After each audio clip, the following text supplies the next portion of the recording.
Assalamualaikum warahmatullahi wabarakatuh. Hai anak solih salihah. Kali ini Ustazah akan menjelaskan kembali mengenai materi yang kemarin. Kalau kemarin kita sudah belajar mengenai kayu sebagai bahan perabotan.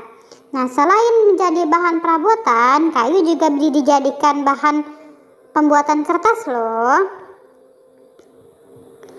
Kertas sangat ringan dan praktis dibawa. Kertas digunakan sebagai media untuk menulis, mencetak, melukis, tisu, dan kotak makanan.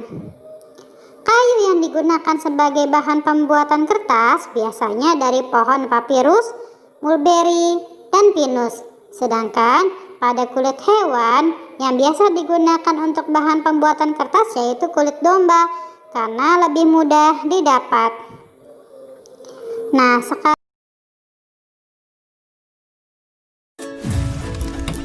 beberapa benda begitu dekat dan lekat dengan keseharian kita. Saat belajar, bermain, menyalurkan hobi, bekerja, dan banyak lagi kegiatan lain. Satu di antara benda itu adalah kertas. Sejak diperkenalkan pertama kali oleh Cai Lun pada era dinasti Han di Tiongkok sekitar abad ke-1 Masehi, hingga berkembang menjadi berbagai jenis bentuk, ukuran, serta fungsinya. Kertas telah menjadi bagian dari kehidupan dan keseharian kita. Meski kerap kita jumpai dan pergunakan, tak semua dari kita mengetahui jika kertas dan produk turunannya bermula dari bibit pohon yang ditanam loh, yang kemudian menjadi batang kayu pada areal yang disebut hutan tanaman industri. Dalam rentang 5 tahun sejak penanaman dilakukan, tiap batang pohonnya telah siap dipanen sebelum kembali lagi ke tahap penanaman kembali, hingga seterusnya siklus ini berlangsung. Di pabrik, batang kayu yang telah dipanen diolah hingga terkelupas bersih.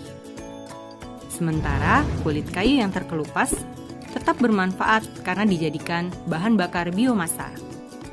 Kemudian, kayu tadi dicacah hingga menjadi serpihan atau yang disebut wood chips. Caranya, serpihan kayu dimasak dalam tangki raksasa yang bertekanan tinggi, serupa proses pencernaan dalam tubuh manusia. Hasilnya, dalam bentuk yang lembut, serat kayu yang dibutuhkan akan terpisah dari kandungan lainnya. Selanjutnya, bubur kertas atau pulp akan mulai terlihat bentuknya. Sesuai kebutuhan, pulp ada yang dikeringkan hingga berbentuk padat dan siap dikemas. Ada pula yang langsung diproses ke tahap selanjutnya. Selanjutnya, pulp tadi sudah bisa diolah untuk menjadi kertas dan beragam produk turunannya. Caranya dengan terlebih dahulu mencairkan pulp hingga berbentuk bubur yang dikenal dengan tahapan wet end. Mengalirkannya ke mesin di mana pulp diperas dan ditekan sedemikian rupa atau biasa disebut tahapan dry end, hingga terbentuklah lembaran kertas seperti yang kita kenal dalam bentuk gulungan raksasa. Dari gulungan tadi dilakukan pemotongan sesuai ukuran dan jenis produk yang dikehendaki. Berlanjut ke pemilahan dan pemeriksaan kualitas.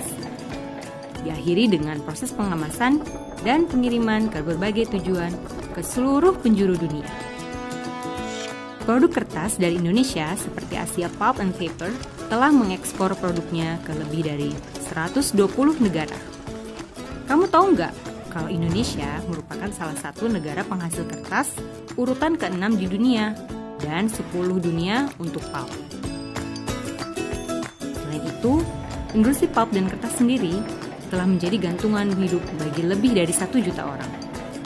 Tentunya, kamu akan semakin keren ketika kamu tak sekedar menggunakan kertas, melainkan juga meluaskan cakrawala pengetahuan dengan memahami dari mana, bagaimana kertas itu bermula, dan potensi kertas bagi kemajuan Indonesia. Oke, sudah disimak kan? Nah, Sekarang Ustazah akan menjelaskan mengenai plastik dan simbol-simbolnya. Silakan simak video berikut ya.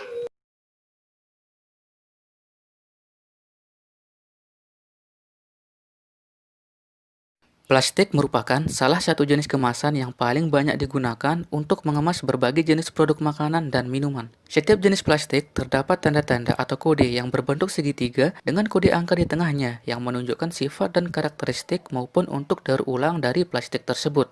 Pastinya, dengan mengenal simbol dan kode pada suatu plastik, kita dapat dengan bijaksana dalam memilih dan menggunakan plastik untuk menyimpan makanan dan minuman.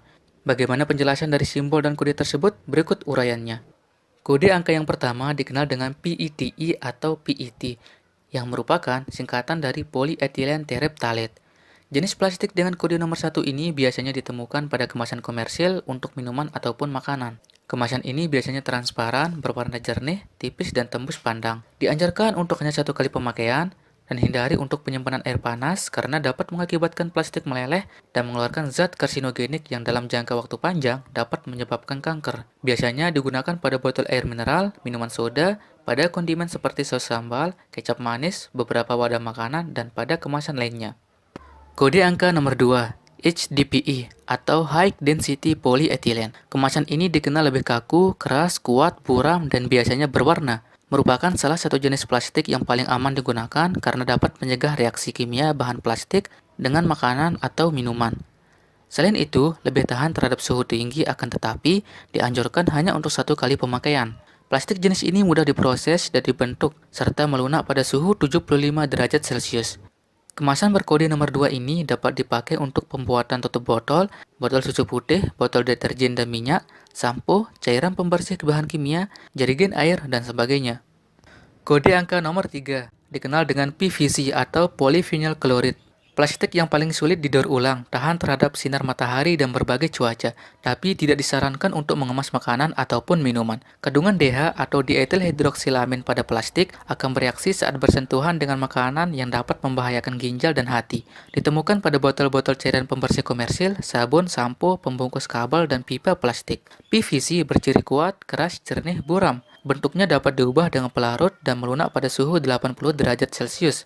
Perlu diperhatikan bahwa beberapa kandungan PVC berbahaya bagi kesehatan, seperti vinyl klorid monomer, karsinogen kelas 1, senyawa timbal yang menyebabkan penurunan IQ, serta semikarbazid yang bersifat karsinogen.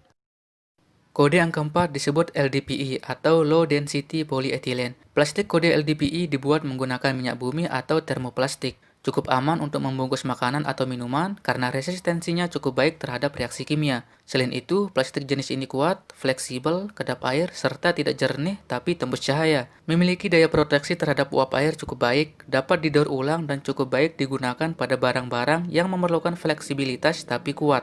Plastik jenis LDPE biasa digunakan sebagai plastik pembungkus roti dan cemilan, makanan beku, kantong buah dan sayur di supermarket. Kode angka 5 atau PP yang merupakan polypropylen, jenis plastik yang paling baik digunakan untuk mengemas makanan ataupun minuman karena sifatnya yang kuat, tahan panas, cukup resistensi terhadap kelembaban, minyak, dan bahan kimia serta berdaya tembus uap yang rendah. Biasanya ditemukan pada botol minuman, botol bayi, kotak makanan, sedotan, gelas, dan wadah margarin dan yogurt. Jenis kemasan berkode 5 paling direkomendasikan untuk menyimpan makanan ataupun minuman. Kode angka nomor 6 dikenal dengan PS atau polystyrene. Polystyrene atau biasa dikenal dengan styrofoam, berciri kaku, mudah pecah, buram, sulit didaur ulang, terpengaruh dengan lemak dan pelarut, mudah dibentuk dan melunak pada suhu 95 derajat Celcius. Polystyrene merupakan polimer aromatik yang dapat mengeluarkan bahan sterin ketika bersentuhan dengan makanan. Selain itu, bahan ini juga dapat ditemukan pada asap rokok, asap kendaraan, dan bahan konstruksi gedung. Bahan ini berbahaya bagi kesehatan otak, hormon estrogen, reproduksi, pertumbuhan, dan sistem saraf. Kemasan kode angka 6 ini dapat ditemukan pada tempat makan styrofoam, tempat minum sekali pakai, kemasan makeup, cangkir minuman panas, dan lainnya. Kode angka yang terakhir atau nomor 7 dikenal dengan Other. Plastik dengan kode angka 7 ini digolongkan menjadi beberapa jenis plastik lagi dengan kode yang berbeda yaitu SAN atau Styrene Acrylonitrile, ABS Acrylonitrile Butadiene Styrene, PC polikarbonat. SAN dan ABS, kedua jenis plastik ini kuat, resisten terhadap reaksi kimia dan suhu, kekuatan, kekekuan, dan tingkat kekerasan yang telah ditingkatkan. Aman digunakan untuk mengemas makanan dan minuman. SAN biasanya ditemukan pada mangkuk mixer, pembungkus termos, piring makan, penyaring kopi, dan sikat gigi. Sedangkan jenis ABS digunakan sebagai bahan mainan Lego dan pipa. PC, polikarbonat, tidak mudah pecah, ringan, dan transparan. Biasa ditemukan pada botol susu bayi, gelas anak balita, botol minuman polikarbonat, dan kaleng kemasan makanan dan minuman. Penggunaan jenis plastik ini disarankan lebih seksama karena plastik jenis ini dapat mengeluarkan kandungan bisphenol A yang berbahaya bagi sistem hormon, imunitas, dan reproduksi, sehingga tidak dianjurkan sebagai tempat makanan atau minuman. Nah, itu dia 7 kode dalam kemasan plastik. Dengan mengetahui kode dan simbol-simbol tersebut, diharapkan kita bisa menggunakan dan memilih plastik dengan baik dan bijak dalam mengemas makanan ataupun minuman. Hindari sebaik mungkin jenis plastik dengan kode angka 1, 3, 6, dan 7, khususnya VC, karena jenis plastik tersebut mengandung bahan kimia yang membahayakan bagi tubuh.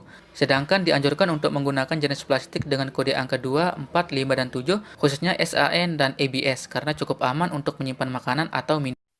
Oke, cukup sampai di sini ya untuk materi hari ini. Semoga kalian semua dapat memahaminya dengan baik. Wassalamualaikum warahmatullahi wabarakatuh.